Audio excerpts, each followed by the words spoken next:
नमस्कार दोस्तों, स्वागत है आपका हमारे चैनल टेल्स बाय यशु पर। यहाँ पर आपको मिलेंगी अनोखी और रोचक कहानियाँ। अगर आपको हमारी कहानियाँ पसंद आती हैं तो कृपया करके हमारी वीडियो को लाइक करें, इसको अपने दोस्तों के साथ शेयर करें और अगर आप इस चैनल पर नए हैं तो कृपया करके सब्सक्राइब करें। आपका हमारे चैनल पर विजिट करने के लिए बहुत बहुत धन्यवाद। चलिए आज की कहानी का सफर शुरू करते हैं। पिछले एपिसोड में हम सब ने सुना था कि वाजंती अब यहाँ पर वासु को सब कुछ कहती है कि तुमने अपने फायदे के लिए मुझे एक सोने की चिड़िया में कैद कर दिया, लेकिन अब ऐसा बिल्कुल भी नहीं होगा।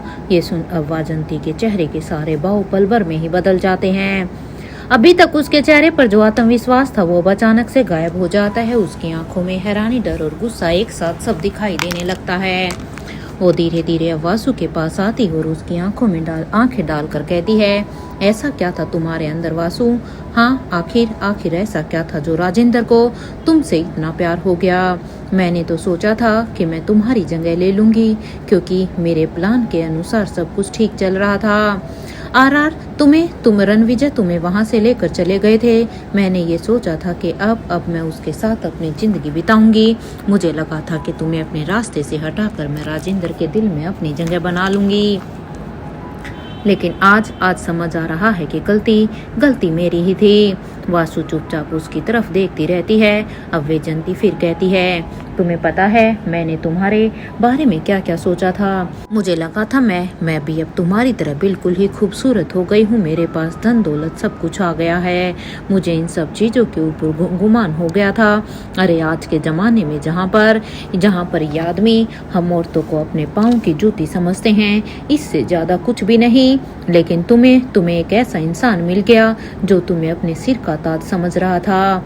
नहीं वासु, राजेंद्र के लिए मैं एकदम परफेक्ट हूँ।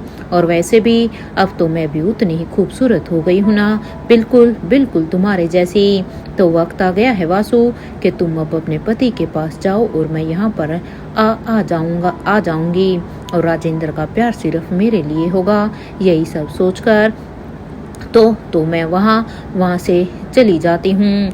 इधर अपने ख्यालों से बाहर आते ही अब वैजंती कहती है, तुम्हें क्या लगा था कि तुम वहाँ पर हो? ये बात राजा के मंत्री तक कैसे पहुँची? अरे पागल हो तुम। मैंने ही ये खबर वहाँ राजा तक पहुँचाई थी, क्योंकि मैं तुम्हें अपने रास्ते से हटाना चाहती थी। वैसे कैसा लगा तुम्हें? अब वैजंती की इस बात पर वासु कहती है, ओह, तो इतने वक्त से जो वासु बनकर राजेंद्र से मिल रही थी वो कोई और नहीं, वो तुम ही थी जो मेरे नाम का सहारा लेकर मुझे बदनाम करने की कोशिश कर रही थी। सही कहा, हाँ सही कहा ना मैंने। अब यहाँ और वैसे भी बहुत खूबसूरत हो तुम। जिस काम के लिए तुमने मुझे मेरे पति के पास भेजा था ना, वो काम तो पूरा हो गया, लेकिन वो काम तुम पूरा नहीं कर पाई। अब वासु ने यहाँ पर वैजंती को एक ऐसी चोट देने वाली बात कह दी थी जिससे कि वैजंती का ईगो एक बार में ही हर्ट हो गया। इस बात को सुनकर तो वैजंती के चेहरे से सारे के सारे भाव बदल जाते हैं और वो वासु की ओर भी पास आकर कहती है, ऐसा क्या था तुम्हारे में जो मेरे में नहीं था? वो मुझे देखता तक नहीं था। ऐसा क्यों? अरे वहां पर जाने के बाद उसके साथ मुझे ऐसा लग रहा था कि मैं बस उस सोने की चिड़िया में कैद हो गई हूँ, लेकिन तुम्हें तो वहां जाने के बाद भी ऐसो आराम मिले। इस बात पर वासु कहती है, मुझे राजेंद्र के प्यार पर भरोसा नहीं, घमंड था। राजेंद्र की जान जाने की वजह मैं नहीं बल्कि तुम थी। अरे मैंने तो उसे बचाने के लिए मैं फिर भी रणविजय के साथ चली गई थी, लेकिन तुमने मारा है उन्हें। क्यों किया तुमने ऐसा? अरे तुम्हारे षड्यंत्र की वजह से राजेंद्र अब इस दुनिया में नहीं है। अगर तुम ऐसा कुछ भी नहीं करती तो बेवजह राजेंद्र इस तरह से बेमौत नहीं मारा जाता। और तुम पूछ रही हो ना कि क्या फर्क है हम दोनों में, क्योंकि हम दोनों अब एक जैसी दिखती हैं। तो शायद यही फर्क है तुम में और मुझ में। तुमने राजेंद्र को पाने के लिए उसके प्यार का इस्तेमाल किया, जबकि मैंने उसके प्यार को अपनी ताकत बनाया। अब यहाँ पर वाजंती कुछ बोलने ही वाली थी कि तब भी वासु ने उसकी बात काटते हुए ही कहा, लेकिन एक बात का जवाब मुझे अभी तक नहीं मिला। राजेंद्र की जान जाने की वजह मैं नहीं थी, तुम थी। सही कहा ना मैंने? अब ये सुनकर तो वाजंती की यहाँ पर आंखें सिकुड़ गई। अब वो गुस्से में उसकी ओर भी करीब आकर अब वो कहती है, नहीं नहीं, तुमने उसे मारा है, मैंने नहीं। और ये कहते हुए यहाँ पर वाजंती अब सीधा ही मानो ये पूरा का पूरा इल्जाम अब यहाँ पर वासु के ऊपर ही लगा रही थी। इधर अब यहाँ पर वासु ने अचानक वाजंती का गला पकड़ लिया था तो वासु के हाथों को हटाने की कोशिश करती है और अब वाजंती घबरा जाती है और कहती है, वासु छोड़ो मुझे। लेकिन वासु का गुस्सा इस वक्त अब सातवें आसमान पर था। अब वासु कहती है, तुमने मेरी जिंदगी बर्बाद करने की कोशिश की है, इवन मेरी पूरी जिंदगी खराब कर दी है। हाँ, तुमने राजेंद्र को भी दूर कर दिया, राजेंद्र के नाम का इस्तेमाल किया और फिर जब मैं अपनी शादीशुदा जिंदगी में जैसे तैसे अपने काम में बिजी थी तो तुमने वहाँ पर भी जहर उगोला। अब इसलिए अब तुम्हें कोई भी हक नहीं है। तुमने सच में मेरे नाम का फायदा उठाकर एक बहुत ही गंदा खेल खेला है। कुछ पल की जद्दोजहद के बाद अब यहाँ पर फाइनली बेजंती अब वासु के हाथों को हटाने में कामयाब हो जाती है। वो खुद को वासु से अलग कर लेती है और पीछे हटकर अब जोर जोर से सांस लेने लगती है। फिर अब वो वासु की तरफ देखते हुए कड़वी हंसी हंसती है और कहती है, तुम्हें लगता है मेरा मकसद राजेंद्र को मरवाना था? अब ये सुनकर वासु से घूरती रहती है, लेकिन अब बेजंती कहती है, एक बार खुद से सोचो वासु, अरे जिस लड़के से मैं प्यार करती थी उसे मैं कैसे मरवा सकती हूँ? मेरा राजेंद्र को मरवाने का कोई भी इरादा नहीं था। इवन मैंने तो ये ऐसा सब कुछ हो जाएगा मैंने इसके बारे में भी नहीं सोचा था। उसकी ये बात सुनकर तो वासु हैरानी से उसी की तरफ देखती है तो बेजंती आगे कहती है, मेरा मकसद सिर्फ और सिर्फ तुम्हें बदनाम करना था, क्योंकि मैं तुम्हें खुश नहीं देखना चाहती थी।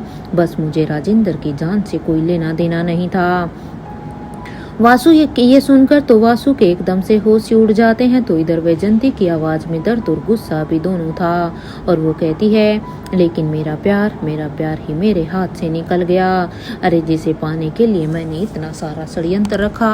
अब वो कुछ पल चुप रहकर फिर से कहती है, आखिर मैंने मांगा ही क्या था? बस प्यार, पैसा और ताकत, ये 3 चीजें ही तो मैंने मांगी थी। भला कौन सी इन चीजों को मांगने में मैंने गलती कर दी? अब वो वासु की तरफ देखते हुए ही कहती है, बताओ वासु, इसमें गलत ही क्या था? क्या मेरी ये इच्छाएं गलत थी? अब वासु से ये देखकर कुछ भी नहीं कह पाती तो वैजंती कहती है, एक तरफ मुझे पैसा और ताकत तो मिल रही थी और दूसरी तरफ मुझे वो इंसान मिल रहा था जिसे मैं प्यार करती थी। उसकी आंखों में एक अजीब सी चमक आ जाती है ये सोचते हुए और अब वो कहती है, मैंने तो पूरा का पूरा प्लान ही बना लिया था। मैंने सोचा था कि किसी तरह राजेंद्र को अपनी जिंदगी में मैं लेकर आऊंगी, उसके बाद तुम्हें और रणविजय को भी मैं फिर राजेंद्र के साथ मिलकर बर्बाद कर दूंगी, क्योंकि उससे ज्यादा तो मुझसे ताकतवर फिर कोई और होने ही नहीं वाला था। ये सुनकर तो वासु के चेहरे के रंग उड़ जाते हैं, क्योंकि वो अब उसे और भी हैरानी होती है कि सच में वैजंती के मन में उसके लिए कितना जहर भरा हुआ है। अब उसे यकीन ही नहीं हो रहा था कि जिस औरत को वो कभी अपनी दोस्त समझती थी, जिसके लिए उसने यहाँ पर अपना घर परिवार सब कुछ छोड़ दिया था, उसके मन में इतना कुछ चल रहा था। अब वैजंती कहती है, सच कहूँ वासु, मुझे लगा था कि अगर राजेंद्र मेरे साथ होंगे तो मेरे पास सब कुछ होगा, लेकिन मैंने कभी ये नहीं सोचा था कि मेरी ही चालें अब इतनी दूर तक चली जाएगी। इधर वासु की आंखों में अब गुस्सा भर आता है और अब वो धीमी लेकिन कठोर आवाज में कहती है, आज तुमने खुद साबित कर दिया। वो एक कदम अब वैजंती की तरफ बढ़ती है और कहती है, वो कहावत है ना कि सांप को कितना भी दूध पिला लो वो आखिरकार अपना जहर ही उगलेगा। बस तुमने भी वही किया है। अरे मैंने तुम्हारे ऊपर कितने एहसान किए, लेकिन तुमने उसके बावजूद भी मेरी जिंदगी को यहाँ पर जहन्नुम बना दिया है। अब वैजंती यहाँ पर कुछ पल तक चुप रहती है और अब इधर वासु की आंखों से अभी आंसू निकल कर आते हैं, लेकिन उसकी आवाज में अभी अब कमजोरी नहीं थी, अब वो कहती है, मैंने तुम्हें दोस्त समझा था मैं वैजंती, क्योंकि तुम्हारे से ज़्यादा बढ़कर दोस्त मैंने किसी और को माना भी नहीं था। तुम्हारे लिए अपने जीवन में जगह बनाई थी, लेकिन तुमने उस रिश्ते को भी अपने मतलब के लिए इस्तेमाल किया। अब वासु आगे कहती है, तुमने सिर्फ मुझे नहीं बल्कि अपने प्यार को भी खो दिया। ये कहते हुए ही वासु की आंखों में भी यहाँ पर आंसू थे। अब वो वहाँ पर कहती है, लेकिन अब मैं तुम्हें बिल्कुल भी नहीं छोड़ने वाली हूँ। मैं तुम्हें छोड़कर अब वो गलती नहीं करूँगी। अरे मेरी ही गलती थी, मैंने तुम्हें अपना चेहरा दिया। मुझे तुम्हें अपना चेहरा देना ही नहीं चाहिए था। मैंने सोचा था कि शायद तुम्हें एक नई जिंदगी मिल जाएगी। तुम जिस जिंदगी को जीना चाहती थी, ऐशो आराम की, वो जिंदगी तुम्हें मिल जाएगी, क्योंकि मुझे वो ऐशो आराम की जिंदगी नहीं चाहिए थी। लेकिन आज मुझे समझ में आया कि मेरे साथ क्या हुआ था। अब मैं सब कड़ियों को जब जोड़ कर देख पा रही हूँ। अब कुछ पल के लिए वासु चुप होती है, फिर से कहती है, अब मुझे समझ में आ रहा है कि रणविजय उस समय मुझे अपने महल में क्यों लेकर आए थे, क्योंकि तुम उस महल को छोड़कर चली गई थी। उन्होंने मुझे कभी खुद को समझने का मौका ही नहीं दिया, न मुझे अपनी जिंदगी समझने दी और ना ही तुम्हें। अब वासु की आवाज भर आई। अब वो कहती है, मेरी आत्मा किसी और की थी और मेरे शरीर पर तो मेरा हक था ही नहीं। अरे मेरी पूरी जिंदगी जैसे किसी और के फैसलों पर चलती रही, लेकिन सिर्फ राजेंद्र की जान के लिए मुझे वो सब भी मंजूर था। और ये सब तुम्हारी वजह से हुआ है, क्योंकि मैं ये सब डिजर्व नहीं करती थी। मैं तो तुम्हें एक अच्छी जिंदगी देना चाहती थी। मैं चाहती थी कि तुम्हें वो सब मिले जिसकी तुम हकदार हो। वासु की बातें भी पूरी भी नहीं हुई थी कि तभी वैजंती उसे बीच में ही रोकते हुए ही अब मुस्कुराते हुए कहती है, अच्छी जिंदगी? अच्छा।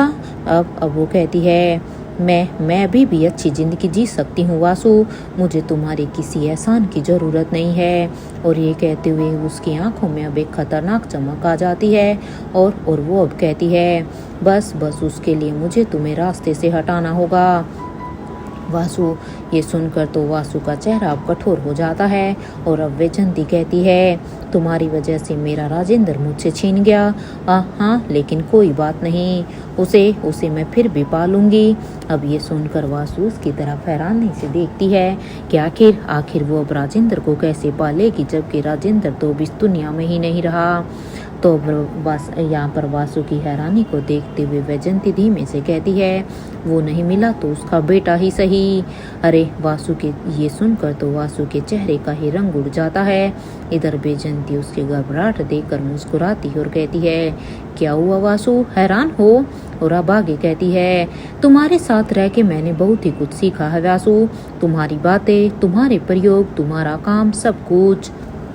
अब मैं भी अपने एक्सपेरिमेंट कर सकती हूँ, जिसकी वजह से मैं उसके बेटे के बड़े होने तक का इंतज़ार करूँगी। वो अब अपने आप पर गर्व करते हुए कहती है, और अब मैं भी एक बहुत ही अच्छी वैज्ञानिक बन चुकी हूँ। फिर अब वो वासु की आंखों में देखते हुए कहती है, बल्कि सच कहूँ तो अब मैं बहुत सारी चीज़ों में तुमसे बेहतर भी हूँ। ये सारी बातें सुनकर वासु अब कुछ भी नहीं बोलती। तो इधर वैजंती की आवाज़ और भी कड़वी हो जाती है और वो कहती है, तो फिर हर अच्छी चीज़ तुम्हें ही क्यों मिलती है? तुम्हें राजेंद्र का प्यार मिला, उनका भरोसा मिला, उसका परिवार मिला, और मुझे क्या मिला? वह अपने आंखों की मुठ्ठियाँ कस लेती है और कहती है, मुझे कुछ भी नहीं मिला। और अब वो अचानक से चीखती हुई कहती है, अब मुझसे ये बर्दाश्त नहीं होता। अब वैजंती कुछ पल तक वासु को घूरती रहती है और फिर अचानक से उसकी आवाज़ शांत हो जाती है और कहती है, मुझे माफ़ कर दो वासु। इधर ये सुनकर अब उसकी तरफ विश्वास से देखती है, क्योंकि वो जब से यहाँ पर वैजंती से मिली थी तब से उसे उसके अलग अलग रूप देखने को मिल रहे थे, जो उसने कभी सपने में भी नहीं देखे थे। इधर वैजंती अब हल्की मुस्कान के साथ कहती है, वो क्या है ना, आज किसी ना किसी को तो मरना ही होगा। वासु की ये बात सुनकर सांसें तेज हो जाती हैं। इधर वैजंती उसके बेहद ही करीब आकर कहती है, या तो तुम मर जाओ। और अब कुछ फिर रुक कर कहती है, या फिर इधर वासु उसकी तरफ देख रही थी कि तभी वैजंती अब अपनी बात बदलते हुए ही कहती है, नहीं नहीं, मैं नहीं, मरो तो तुम हीगी। अब ये सुनकर वासु पीछे हटने की कोशिश करती है, लेकिन वैजंती अब रास्ता रोककर खड़ी हो जाती है।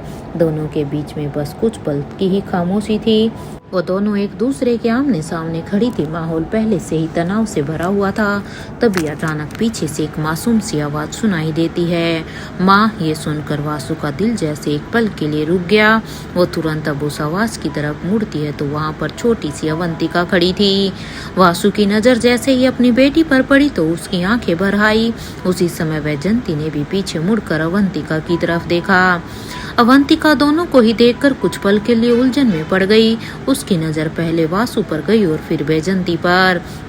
उसके मासूम चेहरे से अब अचानक से ही शब्द निकले, मेरी दो माँ। वासु तुरंत अब उसकी तरफ बढ़ती है और कहती है, नहीं नहीं बच्चे, मैं तुम्हारी माँ हूँ।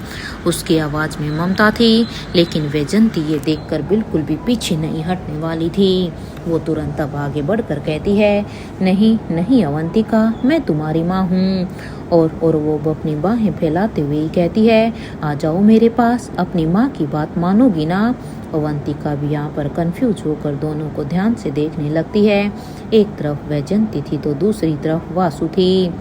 अवंतिका की नजर वासु की आंखों में जाकर रुक जाती है। उसे उन आंखों में वही प्यार दिखाई देता है, वही ममता दिखाई देती है जिसे उसने अपनी माँ की आंखों में देखा था।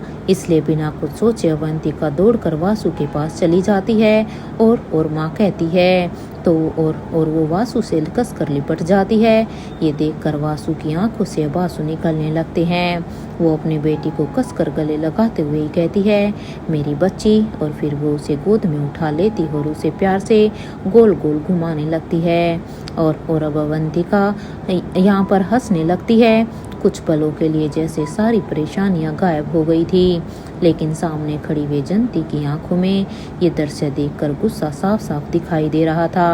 वैजंती ने भी यहाँ पर अपनी मुठ्ठियां कस ली थी।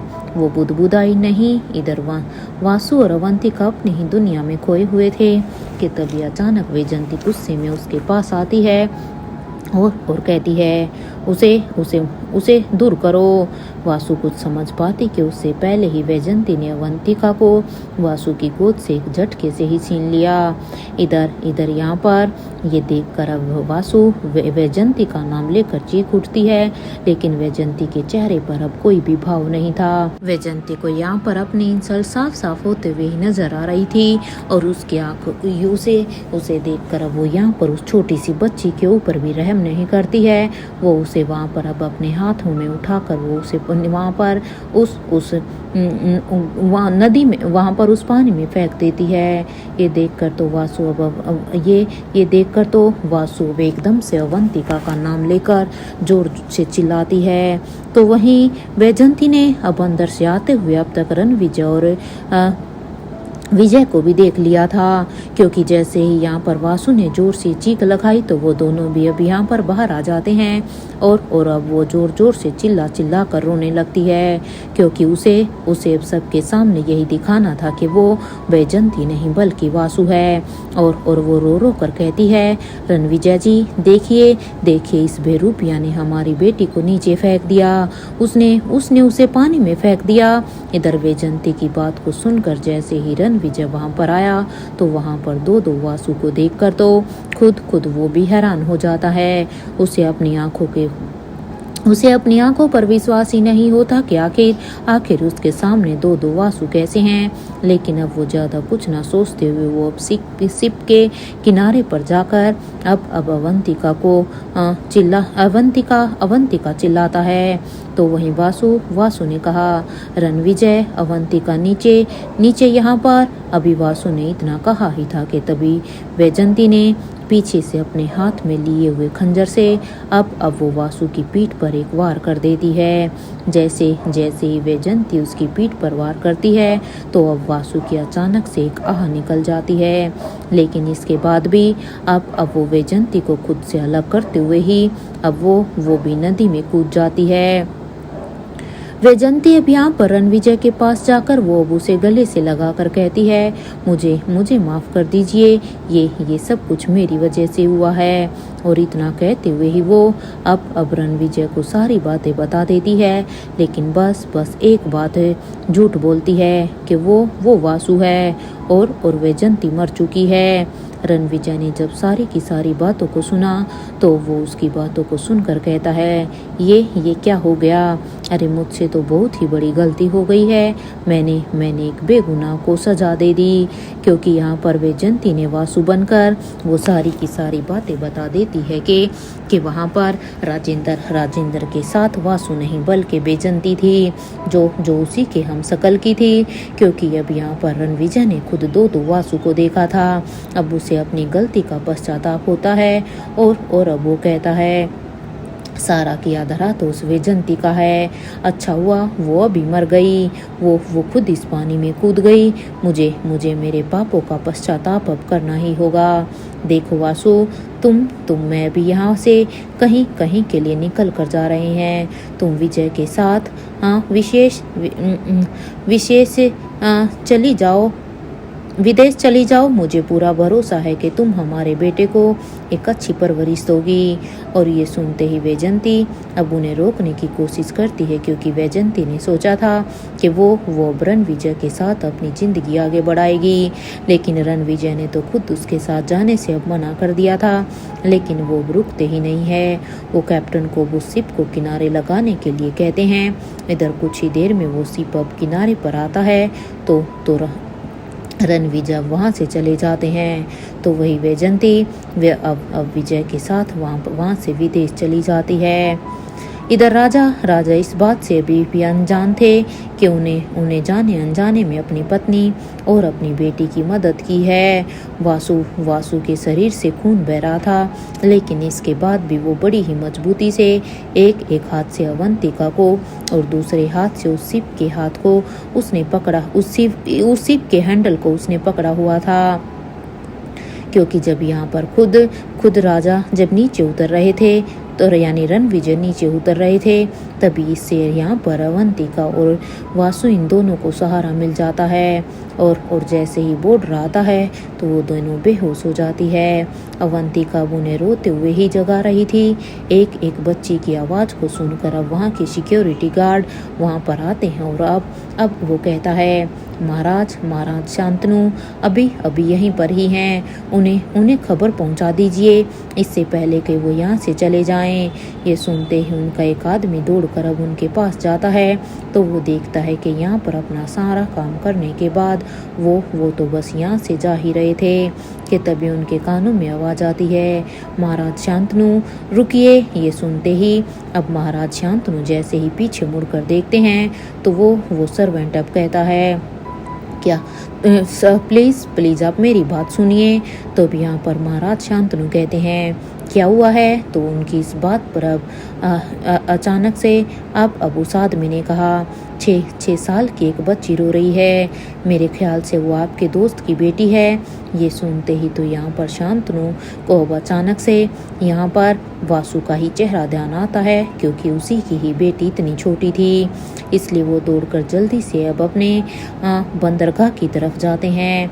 वो जैसे ही बंदरगाह पर पहुंचते हैं तो वासु को ऐसे खून में लथपथ देखकर वो उसे अब अपनी गोद में उठाकर जाते हुए ही अब वो अवंतिका से कहते हैं, बेटा रो मत, चलो मेरे साथ। इधर ये सुनते ही अवंतिका भी अब उनके पीछे जाने लगती है, क्योंकि शांतनु ने यहाँ पर वासु को अपने हाथों में उठाया हुआ था। अब पूरे 4 दिन के बाद अब यहाँ पर वासु को धीरे धीरे होश आता है।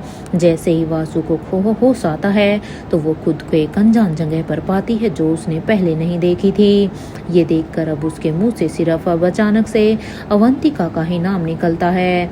वो अभी परेशान होकर उठकर जाने ही वाली थी कि तभी उसके कानों में शांतनु की फिर से आवाज़ आती है और शांतनु कहता है, आराम करो, तुम अभी तुम्हारे जख्म गहरे हैं, तुम्हारी रीढ़ की हड्डी पर वार हुआ है। वैसे तुम तो अपनी फैमिली के साथ थी ना, तो फिर ये सब कुछ किसने किया होगा? और एक अवंतिका ने मुझे बताया कि उसकी 2 माँ है और एक ने उसे पानी में फेंक दिया था। तो क्या क्या जो उस छोटी सी बच्ची ने बताया, क्या वो सच था वासु? ये क्या बात है, मुझे सच बताओ। ये सुनते ही अब वासु यहाँ पर रो रो कर शांतनु को सारी की सारी सच्चाई बता देती है कि किस तरह से वैजयंती ने उसे धोखा दिया है। इधर वासु की सारी बातों को सुनने के बाद तो अब शांतनु ने कहा, सच सच कहूँ वासु, मुझे तुम पर अभी गुस्सा भी नहीं आ रहा है अब, क्योंकि अब तो मुझे तुम्हारे ऊपर तरस आ रहा है। अरे तुमने अपने ही हाथों से अपनी ही दुनिया उजाड़ दी। अरे ऐसा कैसे कर सकती हो तुम किसी और को कैसे अपना चेहरा दे सकती हो, क्योंकि तुमने अपने हाथों से ही अपनी जिंदगी को बर्बाद किया है। कैसी औरत हो तुम। इस बात पर अब यहाँ पर वासु ने कहा, मुझे पता है कि मुझसे सच में बहुत ही बड़ी गलती हो गई है और इस गलती की वजह से सच में ना जाने कितने ही लोगों की जान दांव पर लगी है। इस बात पर अब शांतनु ने कहा, वासु तुम जिसे गलती कह रही हो ना, पता नहीं क्यों वो मुझे ऐसा एहसास हो रहा है कि आने वाले भविष्य में ये किसी बड़े तूफान का रूप लेने वाला है, क्योंकि ये कोई गलती नहीं, इससे आगे भी ना जाने कितने ही लोगों की जिंदगी प्रभावित होगी। और जो ये तूफान आने वाला है ना, वो एक ऐसा तूफान होगा जिसे शायद कोई भी नहीं रोक सकता। इस बात पर अब वासु कहती है, मैंने जो किया ना, आने वाले वक्त में ये एक आम बात होगी, क्योंकि आने वाले वक्त में ऐसे लोग ना जाने कितने ही बार करेंगे। वैसे शांतनु कौन थे राजेंद्र पीरामल? इस बात पर अब शांतनु ने कहा, तुम उसे मिली, तुम्हें उससे प्यार भी हुआ। मैं यहाँ तक मैं तुम्हें गलत नहीं कह रहा हूँ। तुम गलत वहाँ हो कि तुमने एक बार भी अपने मन की बात रणविजय से कही क्यों नहीं? क्यों तुमने ये बात हमेशा छिपा कर रखी? इस बात पर तुम कहकर तो देखती, क्या पता वो समझ जाता। तुम्हें याद है ना कि तुम्हारी पढ़ाई के लिए तुम्हारे माता पिता ने मना कर दिया था, लेकिन रणविजय वो तो तुम्हें पढ़ाने के लिए भी तैयार था। तो ये सुनते ही वासु ने कहा, तुम रणविजय को एक दोस्त के रूप में देख रहे हो, इसलिए तुम्हें लगता है कि वो मेरी बात को सुनते। एक बात कहूँ, मेरी 5 साल की बच्ची ने मुझे पहचान लिया, यहाँ तक कि राजेंद्र को भी वैजयंती के ऊपर शक हो गया था। रणविजय जो मेरा पति ही नहीं, हाँ वो मेरे बच्चों का पिता भी है। उसने तो मुझे पहचाने भी नहीं। इतना कहते ही वासु अब एकदम से खामोश हो जाती है। तो वहीं अब शांतनु ने कहा, इसका तो यही मतलब है ना वासु कि हमारे महाराज को मारने वाली तो वो है। मुझे ये बात अब अपने लोगों को बतानी ही होगी, मुझे उन्हें आगाह करना ही होगा। वो जहाँ कहीं भी होगी ना, हम उसे ढूंढ कर निकालेंगे। ये सुनते ही वासु ने कहा, शांतनु संभल कर, वो बहुत ही चालाक औरत है। वैसे राजेंद्र का बेटा कहाँ है?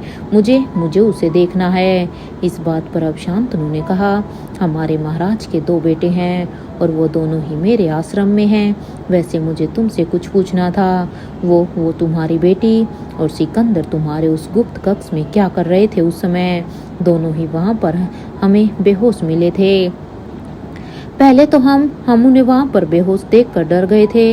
इन दोनों का शरीर ही नीला पड़ गया था, मानो कि कोई जहर इनके शरीर में हो। वैसे तो मैं इनके ब्लड सैंपल को देख रहा हूँ, पर मुझे अभी भी बहुत ही अजीब लग रहा है। खैर तुम आराम करो, मुझे तुम्हारे लोगों से मिलना है। वैसे अगर तुम चाहो तो तुम यहाँ पर अभी रह सकती हो। ये तुम्हारे महाराज का गुप्त कक्ष है, ये हमारे महाराज का गुप्त कक्ष है, यहाँ पर कोई भी नहीं आता।